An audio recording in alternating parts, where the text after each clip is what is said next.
Bagong variety ng palay mga idol. Yan po. Yan, napakaganda mga idol. Ang mga palay na ito mga idol ay mataas. Yun po, matataas po yung mga palay na ito. Po yung makabagong variety ng palay. Mataas to mga idol. Yan. Ang height ko po ay nasa 5'10" po ang height ko. 5'10" inches. Yan po. 5 feet in 10 inches yung height ko. Pero pag tumayo ako mga idol, yan po. Halos ganito po yung level niya. Halos nasa baywang ko yung level ng palay. Yan po. At nakapatong ako sa pilapil. Yan. Yan po. Nakapatong ako dito sa pilapil.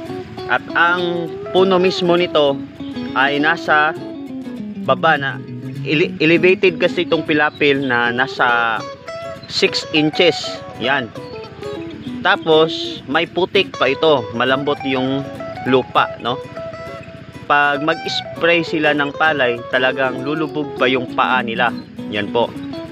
Kaya kung ikaw ay nasa height na 5'3", ay talagang kalibil mo na yung palay na ito mga idol. Halos magkalibil na kayo sa mga dahon ng palay na ito kung ikaw ay nasa height na 5'3". Yan po. 5 feet and 3 inches. Yan po. Kung yun po ang height mo, ay kasing taas mo na itong palay na ito. Ganito kataas yung palay nila mga idol. Bagong variety yan. Pero yan po, maganda ang bunga. Malalaki yung mga butil ng pagkaganda idol. Laki ang butil ng mga bunga ito, no? You know? Malalaki at malulusog yung butil ng palay na ito. Naka-design tong variety ng palay na ito mga idol. Siguro yun, parang ganun siguro kasi mataas talaga mga idol, you know. Subukan natin aapak, oh, pero hindi malambot kasi yan mga idol, oh. Dito na yung dahon ng palay, hindi pa lumubog yung paa ko. Siguro pag lulubog yung paa ko, lulubog ng nasa 5 inches siguro.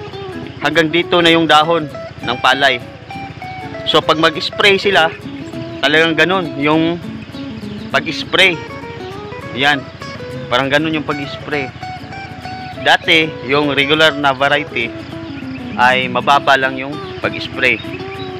Pero dito, talagang kung nasa 5'3" ang height, talagang parang ganun yung pag-spray ng palay na ito. Pero sabi nila malambot daw ang palay na ito. Pero since first time pa itong tinanim dito, at pag-ani ay talagang matitikman natin to mga idol. Malapit na itong mag-harvest siguro mga mga katapusan ng buwan na ito, mag-harvest sila. Kaya i-share ko din sa inyo yung video na yon para naman malaman natin kung gaano talaga kasarap o ka-quality ang variety na ito. Yan po. So, pasyal pa tayo mga idol. Tara. Yan po mga idol, oh. Halos tagabaywang ko na ang mga butil ng palay na ito mga idol. Yan po. Halos tagabaywang ko na. Yan. Dahil mataas talaga ang mga palay na ito mga idol. Ibang klase ito. Dito, baka magtaka kayo, medyo mas mababa ng konti kasi mas mababa din ang lupa. Yan. Pero dito, medyo mataas. Pero tayo ay nasa level ng pilapil. Yan. Talagang mataas talaga ito mga idol. No, imagine mo nasa pilapil pa ako pero halos tagabaywang ko na yung dahon ng palay na ito. Halos tagabaywang na. Tagabaywang ko na. Yung siguro katapusan ng buwan ay mag-ani na sila dito. Gamitin yung harvesting machine. Yun po yung may-ari mga idol. Tiyuhin ko yan. Yan po yung may-ari. Tingnan. Yun yung may-ari mga idol. Tiyuhin ko. Masagana ang bunga, no? Bunga ng kanyang palay. halatang halata mga idol na napakaayos at napaka-alaga ng mga palay. Sige, pasyalan natin doon mga idol. Tingnan ninyo mga idol kung gaano kataas itong palay na ito. Yan, ito yung makabagong variety ng palay nila, 20 M20. Yan po, M20 daw ang variety ng palay na ito mga idol. Kung mahaba, no? Yan, makita nyo na, nasa pilapil siya mga idol. Nakapatong sa pilapil na nasa 6 inches.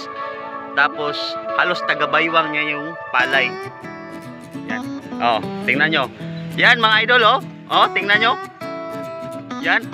Halos kasing tangkad niya yung yung dahon ng palay, no?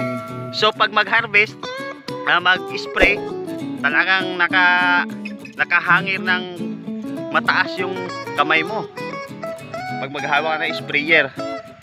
Yan, napakagandang palay mga idol. Malapit na ito ma-harvest mga idol. Yan, mga butil, napakalusog ng mga butil mga idol. Napakaganda. Ito po yung bagong variety M20.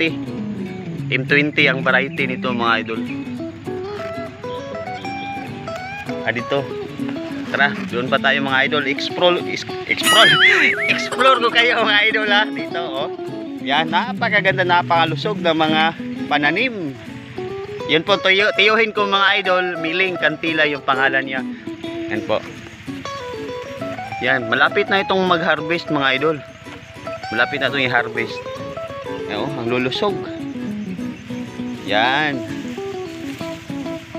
Saganang sagana. Halatang-halata na maayos yung pag-alaga nito mga idol. Talagang wala kang makitang mga unnecessary na mga damo. Yan. Talagang inaalagaan talaga. Pero may nakita ako mga idol. Yan may nakita akong magandang butil dito mga idol. Talagang ito yung naiiba dito. Yan po. May purple na palay. Yan. May purple na palay mga idol. Napakaganda. Baka sabihin yung mga idol na ignorante ako sa palay. Pero talagang na-amaze ako mga idol kasi purple, no? Purple po yung butil ng palay, siguro pag magtanim ng marami nito mga idol, siguro baka ganito din ang bunga sa susunod na bunga pag ito ay tanim. Parang ganito siguro yung kulay. O hindi ko alam kung ito ba ay dinurado o basta purple yung butil niya. Yan po. Purple. Na ito lang po yung naiba mga idol. Yan. Purple. Napakaganda tingnan mga idol. Imaginin mo kung sa iyong sakahan o sa iyong palayan, siguro na kahit nasa 1/2 hectare yung palayan mo, kung halos ganito lahat purple, siguro napakaganda ng palayan mo mga idol. Pero subukan ko na tiyuhin ko na magtanim ng ganito para naman makita natin kung ano ba talaga yung laman nito, purple din ba o puti. Yan po, napakaganda Yan. Na-amaze ako mga idol sa dinami-rami ng palayang ito mga idol. Yan Yan. Yan. Nasa 4 hectares ito mga idol. Yan. Pero talagang dito lang banda ako nakakita ng purple na bunga o butil ng palay. Yan, napakaganda. Pag ako namamasyal mga idol, pag dito sa palayan, talagang nakaka-relax. Sariwang-sariwa yung hangin at medyo open kasi itong palayan. Kaya nakapaglanghap tayo ng maginhawa at preskong hangin. Yan. Napakaganda dito mga idol.